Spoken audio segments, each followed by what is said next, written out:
하나님의 말씀은 에베소서 1장 1절과 2절에 있는 말씀입니다. 우리 두 절인데 같이 읽겠습니다.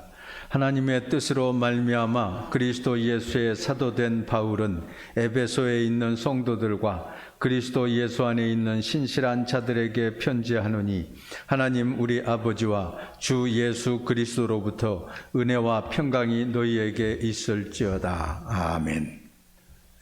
비대면 예배로 인해서 오랫동안 수요 예배를 드리지 못하다가 이렇게 예배 드리게 되어서 얼마나 좋은지 모르겠습니다. 하나님께서 오늘 또 말씀의 큰 은혜를 베풀어 주시기를 바랍니다. 수요 밤예배 시간에 에베소서에 있는 말씀을 묵상하려고 합니다. 에베소서는 바울 사도가 쓴 4개의 옥중 서신 중에 하나입니다. 바울 사도는 감옥에 갇혀 있었어도 날마다 하나님의 말씀을 사모하며 말씀을 증거했습니다. 그래서 에베소 교회, 빌립보 교회, 그리고 또 골로새 교회, 또 빌레몬 바울 사도의 제자에게 편지를 써서 보냈습니다. 감옥에 갇혀 있지만은 그래서 그들과 소통할 수 없고 만날 수 없지만은 그러나 편지를 써서라도 그들과 말씀의 교제를 나누기를 원했습니다. 어쩌면 우리와 상황이 코로나 시대와 같은지도 모르겠습니다. 비대면 예배를 드릴 수밖에 없었습니다. 바울 사도가 감옥에 갇혀 있었기 때문에 성도들을 만날 수도 없었고 저희들에게 말씀을 증거할 수도 없는 상황이었습니다. 그런 상황에서 저희들에게 유일한 통로는 바로 편지를 쓸 수 있는 것이었습니다.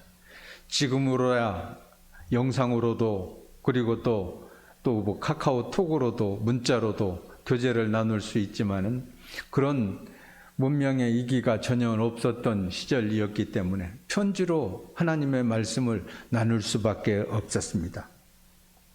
에베소서에는 특별히 다른 옥중 서신에 비해서 바울 사도의 교회관이 제시되어 있습니다.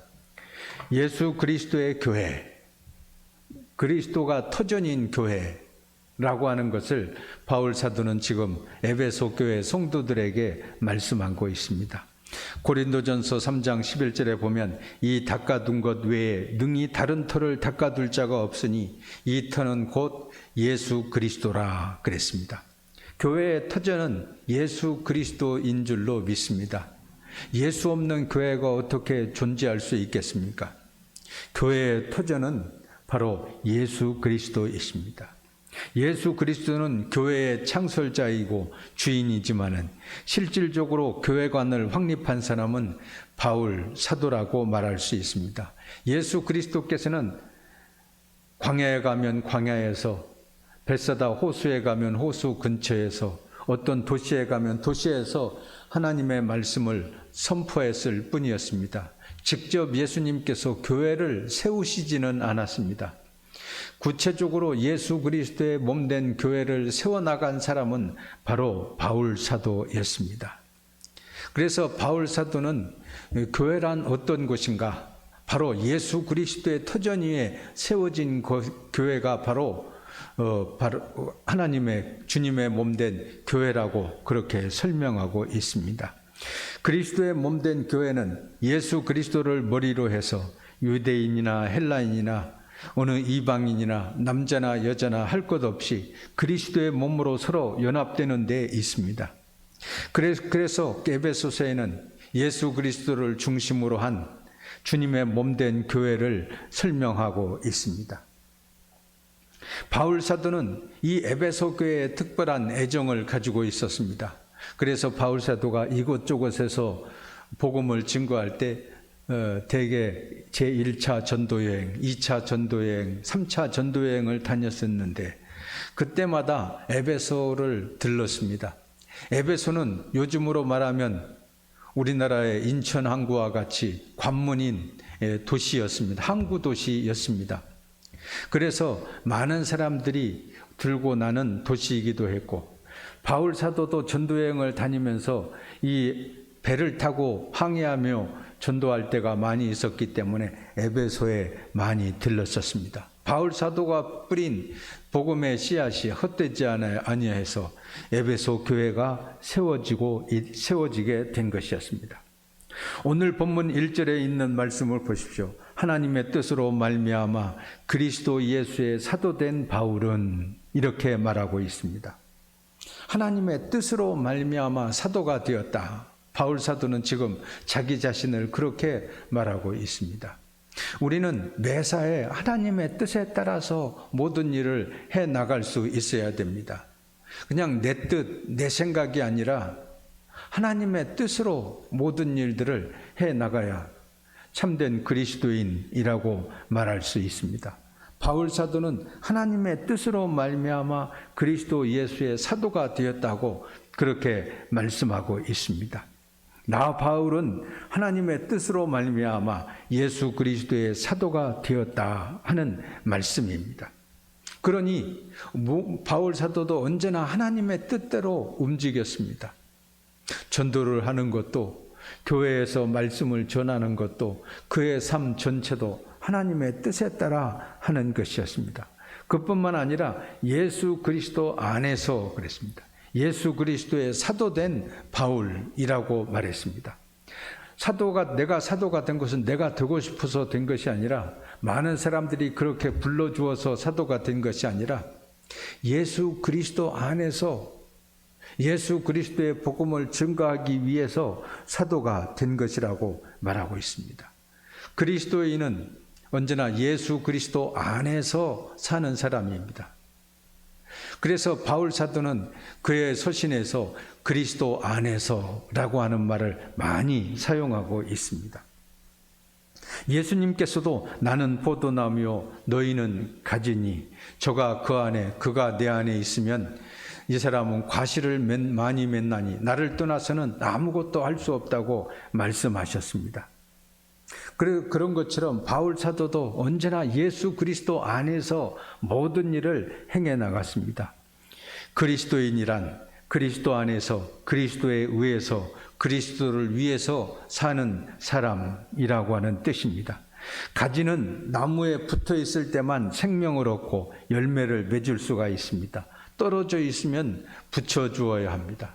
예수 그리스도 안에서야 우리는 성령의 열매를 맺을 수 있고 풍성한 하나님의 은혜를 누리며 살아갈 수 있게 됩니다. 내가 왜 이렇게 답답하지? 허전하지? 삶의 의미가 무엇인지 모르지? 그렇게 생각이 들 때마다 우리들은 예수 그리스도를 묵상해야 됩니다. 만약 그런 생각을 하게 된다면 내가 예수 그리스도 안에 있지 않은 것이 될 것입니다. 예수 그리스도 안에 있다면 언제나 풍성한 생명의 기쁨과 은혜와 사랑을 누리며 살게 되는 것이기 때문에 그렇습니다. 제가 옛날 시골 교회에 있을 때 그 사택 안에 감나무가 있었습니다. 감나무가 한 해는 아주 감이 풍성하게 많이 열리다가 그 다음에는 해거름을 해서 감이 그렇게 많이 달리지 않습니다. 어느 해는 감나무에 정말 감이 주렁주렁 달렸습니다. 가지가 완전히 휘어질 정도로 많이 감이 달렸습니다. 그런데 어느 날 바람이 세게 불어서 그 감나무 한 가지가 감이 너무나 주렁주렁 많이 달려 있었기 때문에 뚝 부러지고 말았습니다.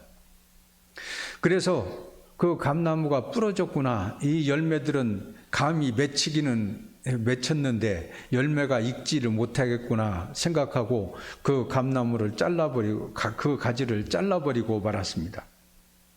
그런데 교회 뒤쪽에 사시는 장로님 댁에 하루를 갔더니 부러진 그 감나무를 양쪽으로 나무판을 대가지고 줄로 꽁꽁 이렇게 동여 맸더라고요. 이렇게 해서 감나무가 살아요? 그랬더니 장로님이 그러더라고요. 감나무는 참 신기한 나무여서 가지가 거의 부러진 것 같아도 조금만 연결되어 있으면 그렇게 줄로 묶어주면 영양분이 공급되어서 그 감이 주렁주렁 잘 익어간다고 이야기를 하시는 것이었습니다. 감나무는 이렇게도 자라는 것이구나, 그런 것을 알 수 있었습니다. 가지가 어떻게 해서든지 원 줄기에 붙어 있어야, 부러지게 생겼으면 붙여서라도 두어야, 줄로 동여 매줄기라도 해야 그 감나무 원액 뿌리로부터 영양분을 흡수해서 탐스러운 열매를 맺을 수 있습니다. 우리가 그리스도 안에서 산다고 하는 것은 바로 언제나 예수 그리스도와 연결되고 예수 그리스도 안에서 말씀을 묵상하고 기도하고 찬송하며 살아가야 된다는 것을 말합니다. 바울 사도는 언제나 그래서 그의 서신 안에서 언제나 예수 그리스도 안에서라고 하는 말을 많이 썼습니다. 그리스도 안에서 용서, 그리스도 안에서 사랑, 그리스도 안에서 기쁨, 그리스도 안에서 생명, 그리스도 안에서 섬김, 그런 말을 많이 썼습니다. 고린도후서 5장 17절에 보면 그런즉 누구든지 그리스도 안에 있으면 새로운 피조물이라 이전 것은 지나갔으니 보라 새 것이 되었도다, 이렇게 말씀하고 있습니다. 그렇습니다. 누구든지 그리스도 안에 있으면 새로운 피조물이 되는 줄로 믿습니다. 그리스도 안에서 생명력을 얻고 성령의 능력을 힘입어서 복된 삶을 살아갈 수 있기 때문에 그렇습니다. 다음으로 우리가 생각할 수 있는 그리스도인의 삶이란 성도들과 함께하는 삶입니다. 1절 후반부에 보면 에베소에 있는 성도들과 그리스도 예수 안에 있는 신실한 자들에게 편지하노니, 그렇게 말씀하고 있습니다. 바울 사도는 언제나 이렇게 성도들과 친밀한 관계를 유지하며 살아갔습니다. 그리스도인의 신앙생활이라고 하는 것은 꼭 예수 그리스도 안에 있는 것이 첫 번째이지만은 두 번째로는 성도들과의 아름다운 교제가 이루어져야 된다 하는 것입니다. 그래서 바울 사도는 에베소에 있는 성도들과 그리스도 예수 안에 있는 신실한 자들에게 편지하고 있는 것을 보게 됩니다.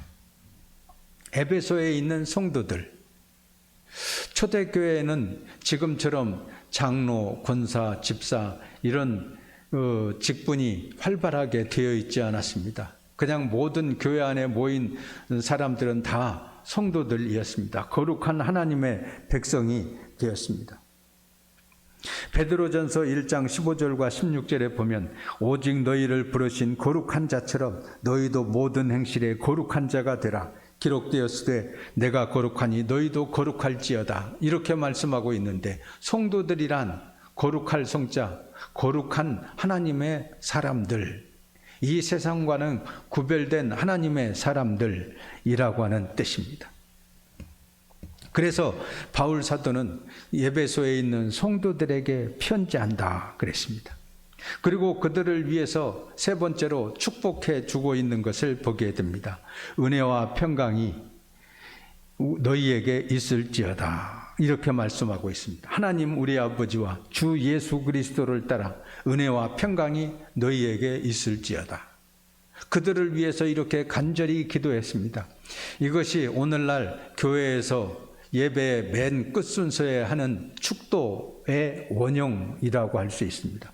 하나님 우리 아버지와 주 예수 그리스도로 따라서 은혜와 평강이 모든 성도들에 있기를 간절히 바라는 기도입니다. 축복의 기도입니다. 은혜와 평강이 너희에게 있을지어다 그랬습니다. 은혜라고 하는 것은 하나님께서 우리에게 값없이 베풀어 주는 선물입니다. 우리가 어떤 사람으로부터 선물을 받는다고 하는 것은 좋은 일입니다.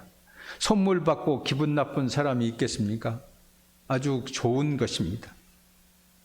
하나님께서 우리에게 주시는 선물, 그것은 은혜입니다. 사람이 주는 선물도 이렇게 고맙고 즐거운데 하나님께서 우리에게 주시는 선물은 얼마나 더 좋은 것이겠습니까? 하나님께서 주시는 선물, 이것이 바로 은혜입니다. 하나님께서 신령한 은혜를 통해서 우리에게 힘주시고 능력 허락해 주셔서 우리는 살아가게 됩니다. 또 은혜와 평강을 주신다고 그렇게 말씀하고 있습니다. 하나님께서 우리에게 값없이 베풀어 주시는 기쁨, 이것이 평강입니다. 값없이 주는 선물이 은혜라고 한다면 값없이 누리는 기쁨이 바로 평강입니다. 이 기쁨은 단지 걱정과 근심이 없는 상태를 말하는 것이 아닙니다. 모든 것이 충족되어서 만족한 상태를 말하는 것도 아닙니다.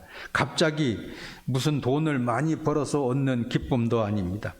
이런 것들은 모두 세상이 우리에게 가져다 주는 기쁨입니다. 우리가 사실 살다 보면 어떤 사람이 우리에게 사랑을 베풀어 줄 때 우리는 기쁨을 누리게 됩니다.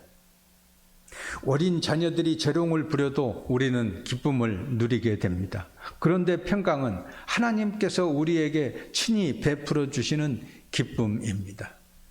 우리가 찬송할 때 얻는 기쁨, 기도하면서 누리는 기쁨, 하나님의 말씀을 깨달을 때 누리는 기쁨, 성령께서 우리에게 때에 따라서 적절하게 베풀어 주시는 기쁨, 이것이 바로 평강입니다. 이 밤에도 우리 하나님과 우리 주 예수 그리스도로부터 은혜와 평강이 여러분과 함께 하시기를 바랍니다. 이 은혜와 평강을 누리며 살아가는 여러분 다 되시기를 주의 이름으로 축원합니다. 언제나 우리와 함께 하시는 아버지 하나님, 오늘도 저희들을 불러주시고 주의 말씀을 묵상할 수 있도록 인도하여 주셨사오니 감사합니다. 늘 저희들을 예수 그리스도의 사람으로 만들어 주셨사오니 하나님의 뜻에 따라 살아갈 수 있게 하여 주옵소서. 모든 일을 예수 그리스도 안에서 믿음을 가지고 행해 나갈 수 있도록 도와주시옵소서. 언제나 모든 성도들과 더불어 아름다운 사랑의 교제를 나누어 갈 수 있게 하여 주시옵소서. 우리 하나님께서 주시는 은혜와 평강이 저희들의 삶 속에 넘쳐날 수 있도록 도와주시옵소서. 예수 그리스도의 이름으로 기도하옵나이다. 아멘.